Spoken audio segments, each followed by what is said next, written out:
membuat kualitas demokrasi kita lebih baik justru dengan memberikan ruang kebebasan berekspresi yang lebih luas lagi. Kira-kira begitu. Ya, jujur saya yakin peserta di sini, para peserta itu akan setuju dengan saya bahwa hari ini kelihatannya Rocky kehilangan sesuatu gitu. Ya, Mas Anies, tadi itu pada episode pertama, sesi pertama, ini maksudnya manas-manas sih. Ya, jangan terprovokasi nanti. Jadi yang pertama tadi itu semua angka-angka dari pembicara pertama itu dihajar sama Rocky. Sekarang dia bicara tentang ATA. Ya memang agak susah sih karena dia sudah tersangka sekarang kayaknya. Nah, oke. Rock, aku pengen sesuatu yang lebih khas darimu, bro. Yang apa? Lebih khas darimu, seperti yang Rocky kita kenal. Saya akan bicara yang lebih khas. Ada lawyer nggak buat dampingi aku, Prof. Faisal? Kalau dia diseret itu. Oke, kita mulai dengan hal fundamental tentang arah bangsa ini. Tadi Anies mulai dengan satu prinsip di dalam pembagian kategoris tadi. Yang sana ekstraktif, yang ini distributif. Hal yang kita tunggu untuk diterangkan secara jelas, karena kita mau dapat arah tentang Indonesia.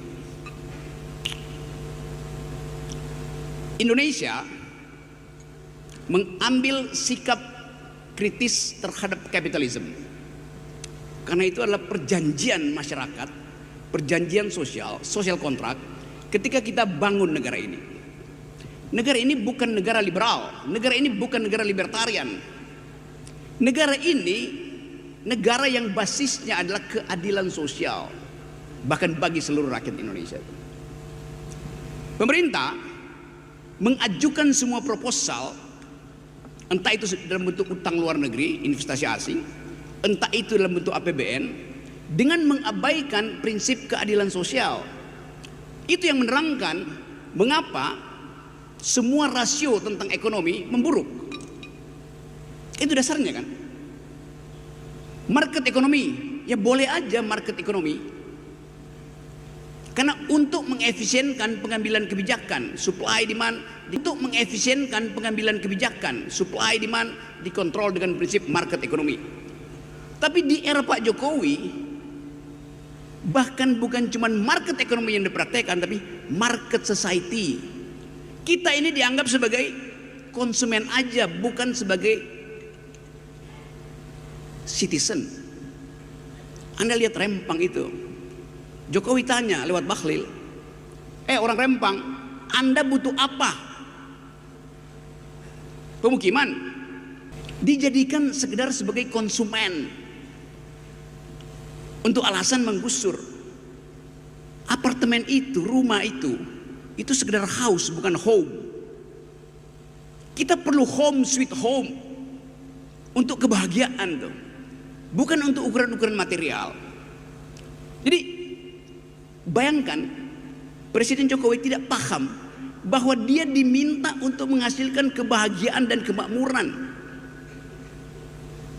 bukan gali-gali fondasi untuk bikin infrastruktur, dengan akibat uang yang harusnya tiba di puskesmas dalam bentuk obat, vitamin, yodium, antibiotik, bagi ibu-ibu hamil berubah menjadi aspal di jalan tol.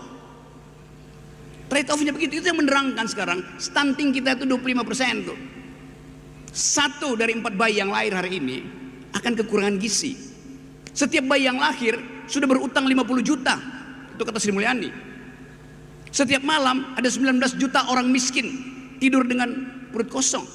Bagaimana mungkin kita masuk di dalam janji Indonesia Emas kalau kondisi awal kita itu berantakan? Pertanyaannya apa, Rob? Saya mau terangkan itu sebagai upaya untuk menyusun pertanyaan.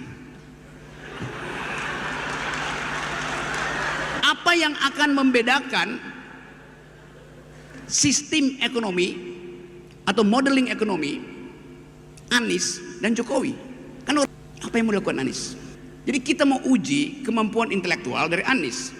Bukan menguji, bukan sekedar menguji, tapi meminta konsistensi dalam upaya untuk menghasilkan kembali generasi yang berpikir. Oke. Kasih kesempatan Mas Anies Monggo menanggapi silakan dulu. Mas Anies. Pembangunan itu adalah tentang manusia. Pembangunan itu bukan tentang barang penopang manusia. Itu poin utama yang harus kita fokuskan. Manusia, tentang manusianya. Itulah kenapa saya tadi tunjukkan soal indeks kualitas pembangunan manusia. Karena kuncinya ada di situ.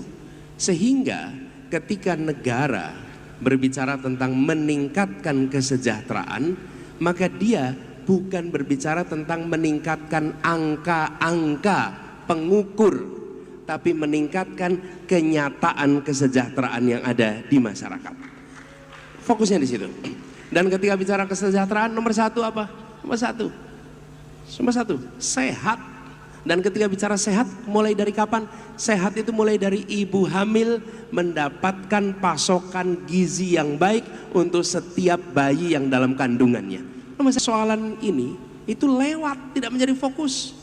Dan kemudian kedua, masa awal, usia awal, lalu usia sekolah. Ketika masuk usia sekolah, bangku sekolah yang cukup untuk bangku SD, jumlahnya sama dengan bangku SMP, jumlahnya sama dengan bangku SMA. Hari ini jumlahnya kayak piramid. Yang SD banyak, begitu SMP makin sedikit, SMA makin sedikit, perguruan tinggi makin sedikit. Selama itu terjadi, berarti negara tidak berencana untuk mendidik semua anak. Nah, berencana. Dilihat dari mana? Bangkunya aja nggak cukup. Gitu mau bilang mendidik semua anak? Belum, tidak berencana. Itu diubah. Jadi kesehatan dasar, yang kedua pendidikannya. Setelah terdidik, bersekolah salah satunya. Terdidik beda dengan bersekolah. Oke? Bersekolah itu diselenggarakan negara. Mudah-mudahan itu menghasilkan orang-orang yang terdidik. Dengan itu mereka kemudian bekerja di dalam, nah ini baru pasar masuk nih. Pasar masuk di dalam sebuah perekonomian. Masuk dalam perekonomian, ada yang menjadi penyedia tenaga kerja, ada yang masuk di situ sebagai pengusaha, baik mikro maupun besar, yang kemudian bergerak di dalam pasar. Terjadilah distribusi kesejahteraan di pasar. Tapi proses penyiapan itu diselenggarakan oleh negara. Jadi ketika kemudian negara berbicara tentang kesejahteraan, bukan sekedar meningkatkan GDP, bukan sekedar meningkatkan pertumbuhan ekonomi, tapi mengubah kualitas hidup setiap orang dan setiap keluarga yang ada di Indonesia. Ini fokusnya. Jadi saya melihat Bung Rocky, yang selama ini terjadi adalah mencoba lompat ke ujung. Disiapkan infrastruktur dengan harapan kemudian pertumbuhan ekonomi otomatis naik. Nah, pertumbuhan ekonomi naik, tapi pekerjaannya tidak sampai ke keluarga. Keluarga tidak merasakan keterdidikan. Di sisi lain terjadi stagnansi transformasi kesehatan. Bagaimana kita masuk anggota G20 tapi stunting kita masih tinggi. Bagaimana kita masuk anggota G20 tapi angka kematian ibu melahirkan masih tinggi. Indikator-indikator sosial kita tidak menunjukkan kita berada di negara yang top 20. Indikator ekonominya top 20, tapi indikator sosialnya tidak. Dan bila ditugasin sebagai presiden, maka presidennya tidak hanya bawa ilmu ekonomi, tapi bawa ilmu antropologi, bawa ilmu sosiologi, bawa ilmu sosiatri, bawa ilmu urban, bawa ilmu-ilmu itu semua dihormati, diberikan ruang di dalam pengambilan keputusan. Jadi ketika kemudian kita mau melakukan langkah, itu berbagai ilmu pengetahuan dimanfaatkan. Tapi kalau kepemimpinan nasional tidak menghormati ilmu pengetahuan, maka selera yang akan mendominasi di dalam pengambilan keputusan. Oke. Hormati ilmu pengetahuan, manfaatkan ilmu pengetahuan di dalam formulasi kebijakan. Dan ketika itu terjadi, maka aspek-aspek yang non-market menjadi tercover. Tapi kalau tidak, maka kita memandang seakan-akan ini hanya persoalan ekonomi.